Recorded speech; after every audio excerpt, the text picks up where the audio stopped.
এবার আর বিয়েটা আটকাবে কেন? বেলা, তুমি শুনছো, চাকরিটা আমি পেয়ে গেছি কোটার কারণে।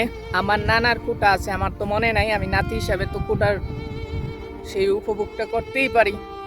তো বেলা, তুমি টেনশন করো না, এবার বিয়েটা হয়ে যাবে। ভাই যদি যুদ্ধে যেত কে লাগাতো দান, নাতিপুতির জন্য কে জুগিয়েছিল বাতের যুগান, নদী পার করে দিয়ে নায়ের ভাড়া না নেওয়া মাঝিটাও মুক্তিযুদ্ধের একটি অংশ। কুটার কারণে মাঝির ছেলের ভবিষ্যৎ হবে কেন ধ্বংস? পাল্টা সম্পূর্ণটাই ফুরা, কিছু করার নাই।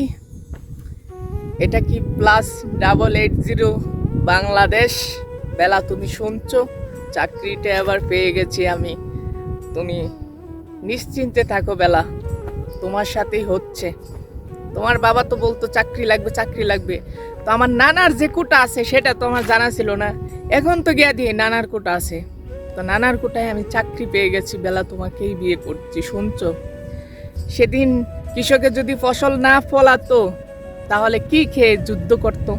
আজকে সেই কৃষকের ছেলেরা নাকি মেধাবী না, তারা নাকি রাজাকার, এই হইল গিয়া তাদের বাসন। তারপরে সেদিন যে মাঝিটা মুক্তিযোদ্ধাদেরকে নদী পার করে টাকা না নিয়ে তাদেরকে সাহায্য করেছে, সেই মাঝির ছেলে আজকে মেধাবী না, সে রাজাকার। বেলা, তুমি শুনছো, এতদিন আমি এই কোটার মধ্যে আছিলাম, আজকে আমি কোটার থেকে বের হয়ে গেছি, এই যে একটা আইফোন কিনছি। বেলা, তুমি শুনছো, তোমাকে পাওয়ার জন্যই হতাশ। এটা কি +8880 বাংলাদেশ? বেলা, তুমি শুনছো।